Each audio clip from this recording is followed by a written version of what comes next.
The Magnificent Amphibians, taken from the Army publication Yank Magazine, illustrated by Major C.C. Smith, USMC. The United States Marine is a military phenomenon who looks like a soldier, talks like a sailor, fights like a wildcat, and thinks like a princess of the royal blood.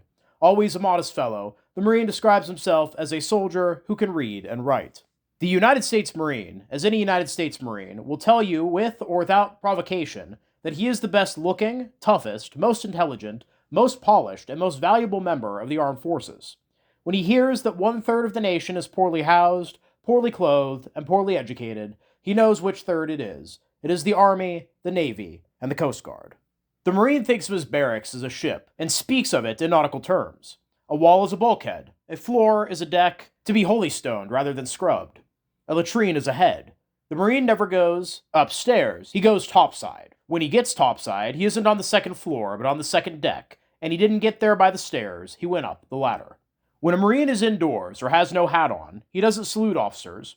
When he is outside and salutes, his officer smiles very pleasantly and says good morning, or some such thing as that.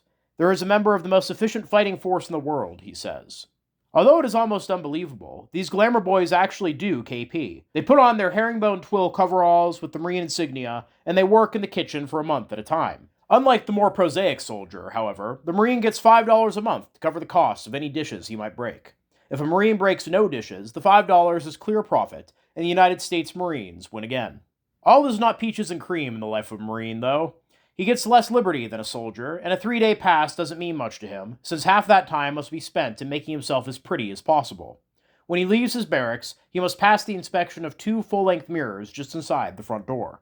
The remainder of his leave must be used to best advantage in informing his family, his girls, his old boss, and any other unprotected civilian he might capture just what a great and wonderful thing the United States Marine Corps is, and how lucky the civilian is to know someone who is actually in it. To make his spiel more effective, a good Marine will always have about him a fresh clipping headed something like Army Lieutenant goes over the hill to join Marine Corps, and at least one pad of notes to prompt himself on just exactly how the Marine Corps single-handedly won every battle in every war the U.S. has fought. The Marine does not overlook the value of the Army, the Navy, or the Coast Guard.